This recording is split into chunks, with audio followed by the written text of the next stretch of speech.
Mana ko'z ochib yumguncha yoz ham o'tib ketdi. Tan olishim kerakki, bu yil yoz so'nggi 5 yildagi eng zo'ri bo'ldi. To'g'rirog'i karantindan keyingi eng yaxshi, sababi har hafta yangi premyeralar chiqdi. Menga bu karantindan oldingi davrni eslatib yubordi. Har hafta ajoyib blokbasterlar chiqarildi. Streaming servislar esa qiziqarli seriallar bilan buni yanada boyitdi. Salom berdi, qadrli do'stlar, sizlar bilan Farzidkay. Yoz mavsumida shunaqangi ko'p filmlar chiqdiki, hatto ulardan ko'pchiligini tomosha qilishga ham ulgurmadim. Shunday ekan, keling buni to'g'rilaymiz. Bugun yoz kabi jazirama issiq video bo'ladi. May oyi boshidan avgust oxirigacha juda ko'p miqdorda filmlar chiqdi. Keling mavsumning asosiy premyeralarini ko'rib chiqamiz. Balki siz o'tkazib yuborgan filmlar bordir. Choyni tayyorlang va boshladik.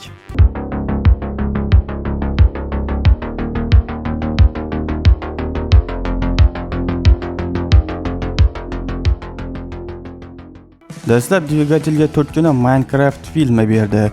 Mashhur o'yinning ekranizatsiyasi juda omadli bo'ldi. Muxlislar filmdan mamnun.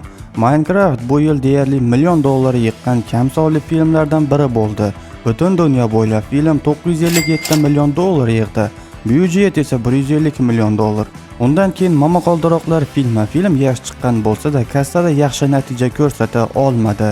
Har xil marketing yo'llari ham foyda bermadi. Shunday qilib, Momaqaldiroqlar filmi 180 millionlik byudjet bilan atiga $382 million kassa yig'a oldi. Bu esa Marvellik studiya uchun juda kam. Qazozkorlar 3 harfi bilan. Bunga mualliflik huquqi yo'q. Ammo Disneyning yana bir ekranizatsiyasi o'zini ko'rsata oldi. O'zga sayyoralik buzg'unchi Stitch va Liloning sarguzashtlari yuqori natijalarni ko'rsatdi. O'zi aslida Disneyning har bir remake yaxshi kassa olib kelyapti, oppo'g'aydan tashqari albatta. Lilo va Stitch 100 millionlik byudjet bilan $1,35 million kassa yig'a oldi. Doim qayergadir yuguradigan Tom Cruise an'anaviy tarzda kinoteatrlarni yondirdi. Lekin bu safar film $600 million bilan kifoyalandi. Samolyot qanotidagi Tom Cruise albatta hayratlanarli, ammo bu safar hech qanday rekordlar bo'lmadi. Iyun kelishi bilan Gollivudda yashaydigan opalarimdan biri Anna de Armas yana g'alayon ko'tardi. Balerina muxlislar tomonidan yaxshi kutib olingan bo'lsa-da, kassada omadli bo'lmadi. 90 millionlik byudjet bilan atiga $135 million kassa yig'a oldi. Kassa hatto marketing xarajatlarini ham qoplashga yetmadi. Siz qilayotgan ishni qanday boshlashim mumkin?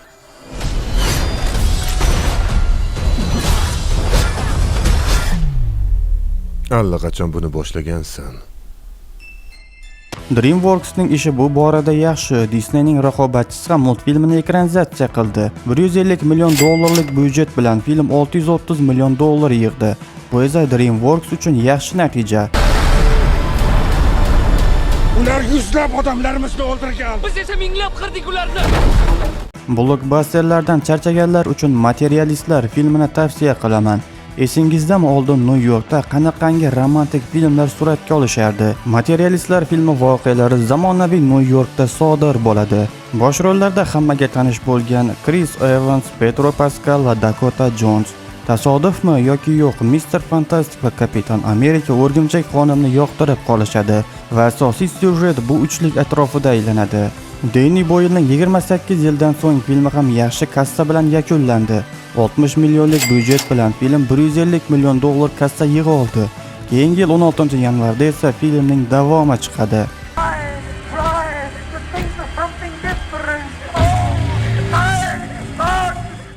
Yozning asosiy hiti shubhasiz Formula 1 filmi bo'ldi. Buyurtma asosida suratga olingan film muxlislarda bunaqa katta qiziqish uyg'otadi deb hech kim o'ylamagandi. Har holda marketologlar yaxshigina harakat qilishgan.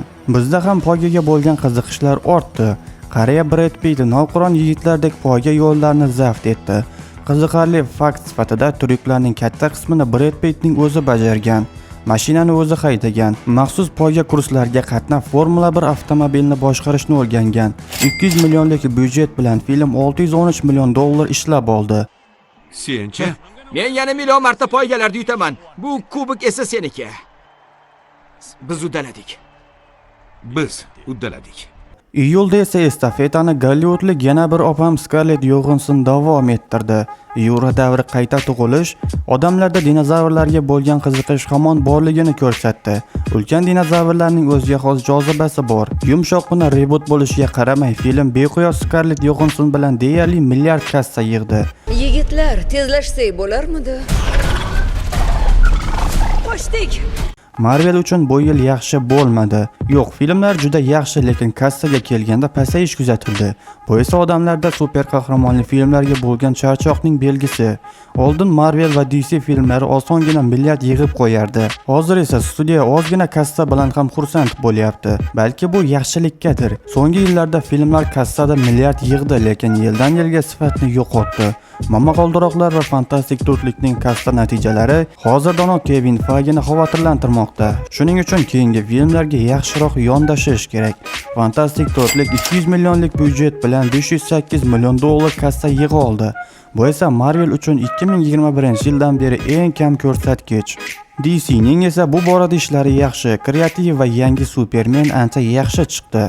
225 millionlik byudjet bilan film 618 million yig'i oldi.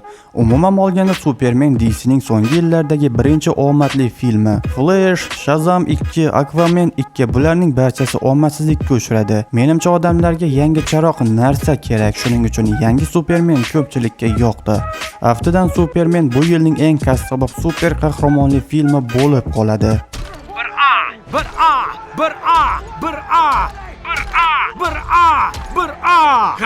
Avgustda esa yaxshi natijani Qurollar filmi ko'rsatdi. Atiga 38 million dollar evaziga suratga olingan film kassada 239 million dollar yig'di. Bu esa horror janr uchun juda yaxshi ko'rsatkich. Film syujeti ham qiziq. Amerikaning uzoq shaharchasida bitta o'qituvchining bittadan tashqari barcha o'quvchilari sirli tarzda bir kechada yo'qoladi. O'qituvchi va ota-onalar bu sirni fosh qilishga harakat qilishadi.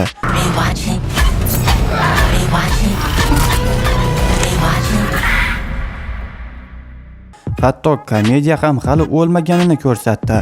Liam Neeson afsonaviy Leslie Nielsen o'rnini egalladi. Komediya Liam Neeson uchun yangi tajriba, chunki Liam boshqalarga o'xshab shablonli aktyor, doim jangari filmlarda o'ynaydi. Komediya esa uning uslubi emas, ammo shunday bo'lsa-da Liam buni uddaladi. Yolong'och qirol boshqa komediya filmlar oldida juda yaxshi chiqdi. Xullas, bir gap bilan aytadigan bo'lsam, bu yoz juda rang-barang bo'ldi. Har kim o'z dedigan mos film topishi mumkin. Samolyotdagi yoki poyga maydonidagi brutal erkaklar, Yura davri dinozavrlari, oilaviy sarguzashtlar va qora tuynukdan qochishga harakat qilayotgan super qahramonlar, top horror va komediyalar. Juda ajoyib va esda qolarli yoz bo'ldi, rostini aytsam. Bunaqasi faqat 2017-2018-yillarda bo'lardi. Men hali seriallar haqida gapirmadim. Shu bilan mavsum nihoyasiga yetdi. Endi esa kuzgi va qishki mavsumga tayyorgarlik ko'rish kerak, chunki kuz va qishda ham yaxshi premyeralar ko'p. Do'stlar, yozgi filmlardan qaysi biri sizga ko'proq yoqdi? Qaysini ko'rdingiz, qaysilarini o'tkazib yubordingiz? Agar bu ro'yxatda hali ko'rmagan filmlaringiz bo'lsa, tavsiya qilaman, albatta tomosha qiling. Fikrlaringizni kommentariyaga yozib qoldiring. Video yoqqan bo'lsa, like bosib, kanalni qo'llab-quvvatlang. Sizlar bilan Farzid Kay bo'ldi. Keyingi videolarda uchrashguncha